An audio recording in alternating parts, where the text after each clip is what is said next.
नमस्कार शेतकरी मित्रांनो, कांदा उत्पादक शेतकऱ्यांसाठी आनंदाची बातमी. कांदा बाजारभाव जाहीर झालेले असून जाणून घेऊया कुठल्या बाजार समितीमध्ये कांदा या पिकाला काय बाजारभाव मिळत आहे. यामध्ये आपल्याही बाजार समितीचा समावेश असू शकतो. व्हिडिओ शेवटपर्यंत बघा. आणि मित्रांनो, तुम्हाला जर कांद्याचे बाजारभाव जाणून घ्यायचे असेल तर व्हिडिओला लाईक करून चॅनलला सबस्क्राईब करा.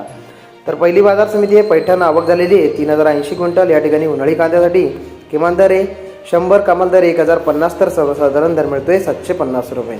बाजार समिती आहे कळवण. आवक झालेली आहे 5800 क्विंटल. या ठिकाणी उन्हाळी कांद्यासाठी किमान दर 300, कमाल दर 1650, तर सर्वसाधारण दर मिळतोय 1001 रुपये. बाजार समिती आहे लासलगाव.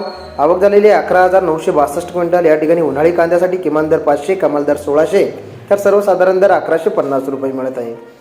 बाजार समिती आहे नाशिक. आवक झालेली आहे 2780 क्विंटल. या ठिकाणी उन्हाळी कांद्यासाठी किमान दर 350, तर कमाल दर 1300, तर सर्वसाधारण दर 800 रुपये मिळत आहे. बाजार समिती येवला. आवक झालेली आहे 5000 क्विंटल. या ठिकाणी उन्हाळी कांद्यासाठी किमान दर 160, कमाल दर 1201, तर सर्वसाधारण दर 850 रुपये मिळत आहे. पुढील बाजार समिती आहे सांगली. आवक झालेली आहे 3778 क्विंटल. या ठिकाणी लोकल कांद्यासाठी किमान दर 400, कमाल दर 1450, तर सर्वसाधारण दर 950 रुपये मिळत आहे. तर मित्रांनो, हे होते आपल्याकडे आलेले काही निवडक बाजार समितीचे बाजारभाव. असेच बाजारभाव जाणून घेण्यासाठी व्हिडिओला लाईक करून चॅनलला सबस्क्राईब करा. तर भेटूया पुढील व्हिडिओमध्ये. धन्यवाद.